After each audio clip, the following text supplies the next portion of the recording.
All right, with us from the University of Minnesota, head coach Bob Motzko. We're going to take a statement from Coach, and then we'll have questions for our student athletes right after that. So, Coach, when you're ready. Well, we walked in exactly what we knew we were getting. I mean, you have time to get ready to, I mean, what a well-coached hockey team that is, and they play with, I mean, great grit and determination and structure. And it took us, the first 10 minutes. I mean, we got caught on the, the pulled, they pulled their goalie on the penalty and then the power play, and take that minute away, I felt we grew in the game, and I'm really proud of our group because we battled tonight, and the only way you beat UMass is you got to match that grit, and it's not always we like a little prettier hockey, but we've got to learn to win games like that, and we're growing as a team. Thank you, Coach. All right, questions for Matt or Ben? And Ben, thanks for grabbing that mic. Good save on that one. Question, we'll start with Jess right up here. Jess Myers from the Rink Live. Ben, Aaron Hughes was the new guy on your wing. I'm guessing you liked playing with him after that play. And just take us through the winner. Yeah, he's a really smart player. I thought he played great all game, but then obviously to set up that play at the end was just a great play by him. And yeah, I thought the line played well tonight. Let's go over here. For both of you guys, just with the big UMass crowd in attendance, how did it feel to just sort of come back with it being a de facto home game for them? Yeah, I mean, there was a lot of adrenaline into it, getting booed coming onto the ice, but I mean, we stuck to it, played with ourselves, and I think we were up on the bench, we were very vocal, and, we had success, so we were happy with that. We were, I think we played a really good game overall, so. Let's go right here. No.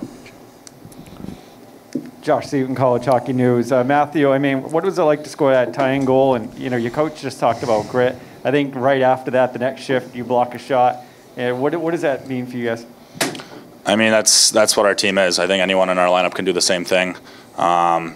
I was fortunate enough to score that goal, but, to block that shot, I think, up and down the lineup, we have everyone that, sacrifices their body, and, that's why we're a winning hockey team, is that grit on our team. So, it was a really, really good play, and, happy that I could tie the game there. Right in front here. Con McCarthy with the Daily Collegian. Coach talked about that 1 minute stretch in the first period with the delay penalty goal and then the power play goal. How did it feel for you guys to sort of respond to that early and not let that get you guys too far behind?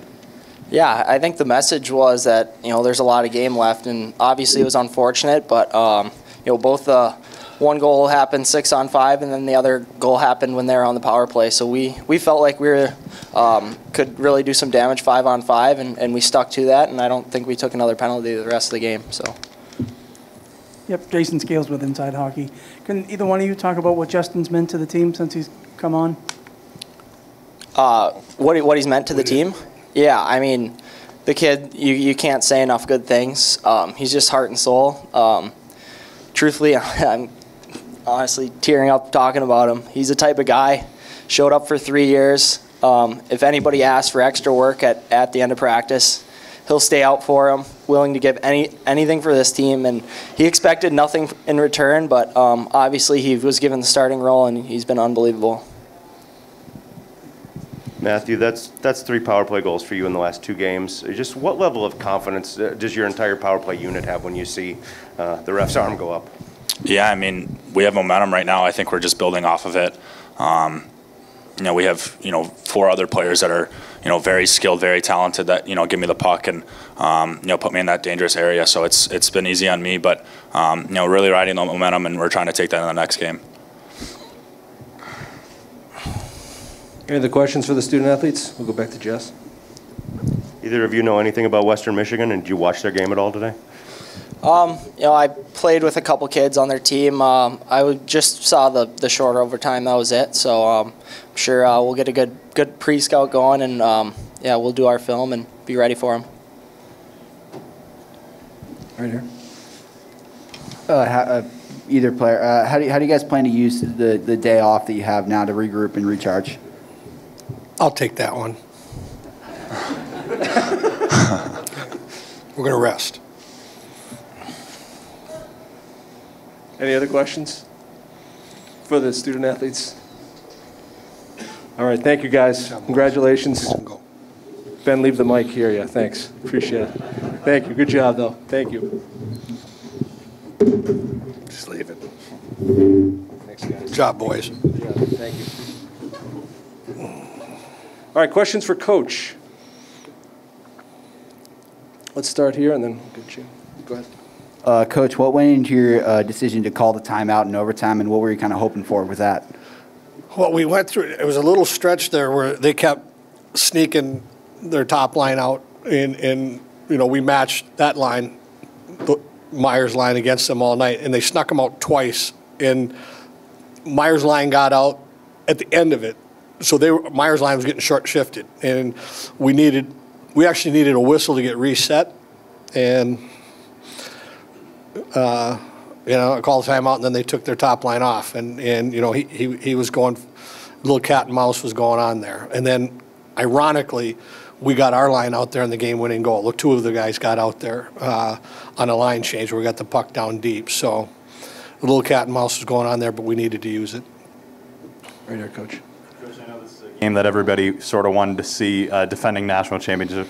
Just what did it feel like to knock off UMass in this first round? The best thing I can tell you is, I've been so fortunate to have been in this darn thing so many times. We get down 2-0, and that's not a good thing, but we had a lot of time left. It was critical we scored in the first period to get back into that thing. And then, I'm upset at the third goal because we were saying 2, they're done. We're not letting any more in, and then they were able to get the third one early in the second period, but we shut the door.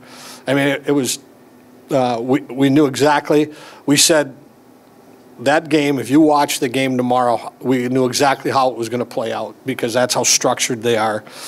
And that's how we had kind of adapted to the game as it went on. You back here?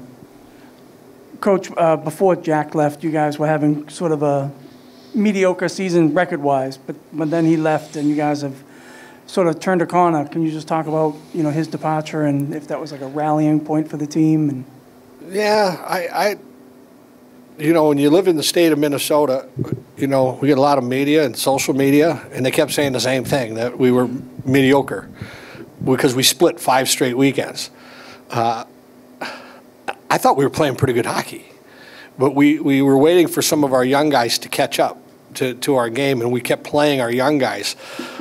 We had some big wins the first half, but, I know at Minnesota you're not supposed to lose, but we try to remind everybody the other team wants to win too. And that's the key to our season is we stayed steady. And then, as big as a shock you think it could have been on the outside when we lost Jack, it was kind of like an injury. Our team didn't even, people around here know me, we didn't change. We just stayed consistent. Our guys have such faith in he's just an unbelievable. He's just an unbelievable human, student athlete, and I can't even. It's just not a cliche we're talking about. So we threw it to him, our guys rallied around him, and guess what? He's a pretty good goalie too. So and if you've been around, the real dumb thing was me. Why didn't I play him before? I've said that a few times because he's been that good. So our team just kept mowing forward. Bob, one of those young guys that's obviously stepped up in the latter half is Aaron Hughes. What did you see from him leading into this game to put him on that line and to have the success he had? Well, we brought 5 freshmen in, and we knew that those 5 freshmen were going to have to contribute for us. Now, the big fella was Nyes and Lucius took off great for us. I mean, 2 big-time players took off for us. And then the other 3, Hughes was the one that just he kind of came in third, and then Bros and Pitlick kind of picked up. And I think they had Pitlick had all his goals in February. So, and it was, we were on a winning streak in February. I didn't change lines, but I kind of wanted to give them some size. He's really strong down low, and that was the reason that we slid him over there, because we finally lost a game. We hadn't lost in a while till last week, and that was a good. Right now it looks like a good decision to get him over there. Question in the back. Coach, you talked about that grit earlier. Can you just expand upon that? I thought you guys had the comeback. Like I said, Matthew, after he scored his game-winning goal, tying goal, he blocked a shot. What does that say about your team? We've been developing that for, it just didn't come this year. We've been developing that for a couple of years. And because you're not going to, in today's college hockey, you're not going to win without it. And we do recruit a lot of talent, but if you don't, it's two of the words, grit and grease are two of the words we opened our season with, that we had to play with grit and grease. And it comes pretty natural to the two guys that I have here. And then Walker, McLaughlin, and it's just, great defensive core. And we got to try to do it again. Any last questions for Coach? All right, thank you. All right, thanks, Coach.